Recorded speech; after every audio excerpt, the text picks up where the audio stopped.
Let's be real here. Absolutely no one's talking about Stephon Castle. After being drafted 4th overall a few months ago, Antonio Spurs select Stephon Castle. CBS rated this pick as the worst of the entire top 5 of the 2024 draft. And many people wondered why the Spurs had drafted another non-shooting guard with a lottery pick. But it was written in fate that Castle was a player who had to end up with the Spurs. Well, you could say it's a matter of family. However, before we spoil anything, we gotta talk about why Castle was, for some, the best player in the entire draft. Maybe not in current ability, but in potential ability. Maybe not as a superstar, but as an elite role player. In the era of the league where versatility and defensive versatility are most prized, Stephon is an NBA player built for the future. But why? It was November 2004 in Covington, Georgia, when Quanette and Stacey Castle were blessed with their son Stephon. He wasn't the first sibling in the family, in fact, he was the middle child. But it always seemed that genetics had worked out to his advantage.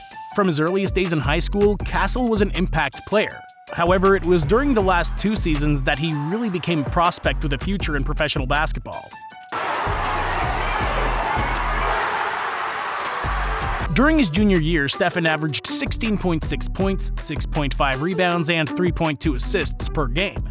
During his senior year, the last before making the jump to college, he averaged 20.1 points, 9.5 rebounds, 4.8 assists, 3 steals, and 2 blocks per game to lead Newton High School to the quarterfinals of the state tournament. Logically, this exceptional statistical performance on both ends of the court allowed him to be part of the 2023 McDonald's All-American game, along with other players who will also end up in the NBA.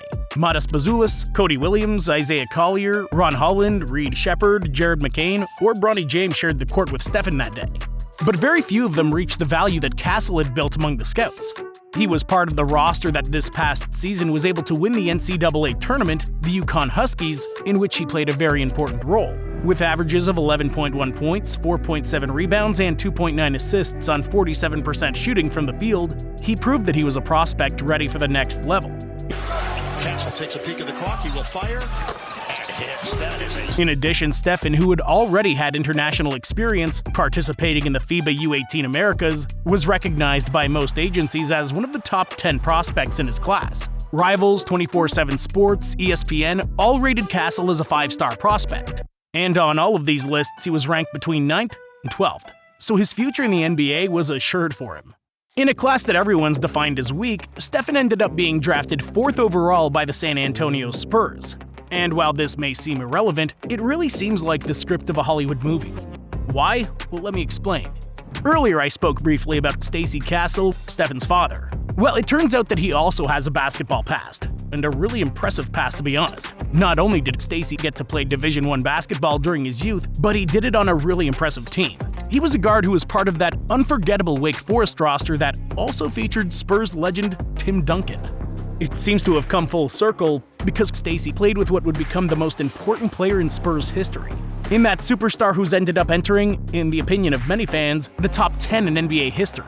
And now Stephon's been drafted almost at the same time as Victor Wembanyama, the only player who seems capable of snatching the title of the best in franchise history from Duncan.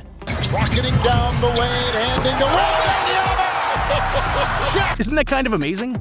Now we all know who the team's superstar is. We all know that the Spurs are no longer looking to draft the best player available, but they are trying to surround their generational project Wemby with the best possible tools. That's why Brian Wright and Greg Popovich have seen something more in Stephon Castle than the rest of the GMs in the league. They see how he has the opportunity to complement Victor Wembanyama's style, but why? Well, the answer is this. He's one of the most complete guards of the last few classes, and he's also kind of one of the strangest guards of the last classes. Stephon's 6'6" with a 6'9" wingspan, a build that doesn't correspond much with the historical conception of the guard, but it does correspond with the conception in modern basketball. He's a player who knows how to use that size advantage in many aspects. A very obvious example is his ability to set screens. In today's NBA, there are a lot of 4-on-3 situations after a pick and roll. When the defending big man comes out to guard the perimeter player, the player who's rolling has to know to make the right decision, and Castle's proven to do just that.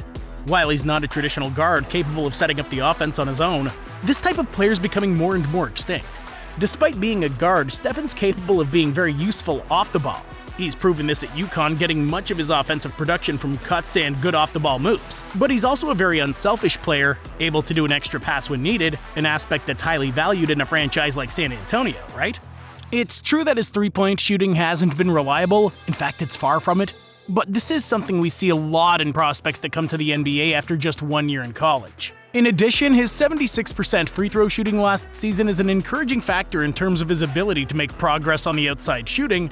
However, to survive in today's NBA, Stephon's gonna have to work hard to make that happen sooner rather than later. But if there's one thing that stands out in his game, it's his defense. His 6'6" frame allows him to match up with virtually any type of player, from point guards to power forwards, and it would be no exaggeration to say that during his rookie year, Castle should be able to guard 4 different positions. This ability allows him to switch on virtually every screen, which is an advantage for any dynamic defense in the modern NBA. His lateral quickness also allows him to be a great on-ball defender, being able to counter drive attempts that often function as the offensive engine of teams like the Mavericks or the Thunder. Carter using his body inside. Well, he almost got... Scouts have also talked about his role as a spokesman, being a player who talks a lot on defense and is able to organize it. In other words, Stephon has the foundation to become an elite defensive leader in the NBA. He's a self-sacrificing decision-maker, being able to do helps to his teammates until the defense gets back together. He's also a great rebounder for his size, both securing offensive rebounds and using his body to make box outs, as well as generating second-chance points on offensive boards. In fact, his overall defensive ability is so good, UConn had a defensive rating of only 95.5 points conceded per 100 possessions with him on the court. When he sat on the bench, this rating went up to 101.5 points conceded per 100 possessions. Now, imagine an elite defender like this next to Victor Wembanyama. It's clear that the Spurs have realized Stephon's intelligence and maturity. Logically, they've also seen his value as a slasher and versatile defender. But I'm sure his basketball IQ is the biggest reason why San Antonio decided to invest a 4th overall pick in the draft for a player that shouldn't become a star, at least a priority. But does San Antonio need another star? Because I think no. On the drive. This coming season should be a turning point for the Spurs. The moves of Chris Paul and Harrison Barnes, 2 quality players who've been starters for almost all their careers, show that San Antonio has the idea of at least competing for play-in spots this season. However, this isn't a must, and the franchise still has time to develop players like Castle, who, despite not having developed his full offensive potential, has shown he's ready to make an immediate impact in the league. The needs they had to find a guard to put a calm head in the game have been met by what's surely the best floor general of the century.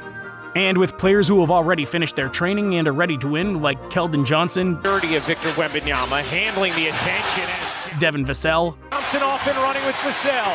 Vassell coming around. and of course Victor Wembanyama. It's Williams, that deflects right to Wemby, and Wemby double clutches and throws it. The Spurs have to try to rebuild their iconic winning philosophy. Will this roster be enough to compete in the tough Western Conference? We're gonna have to wait a few months to find out.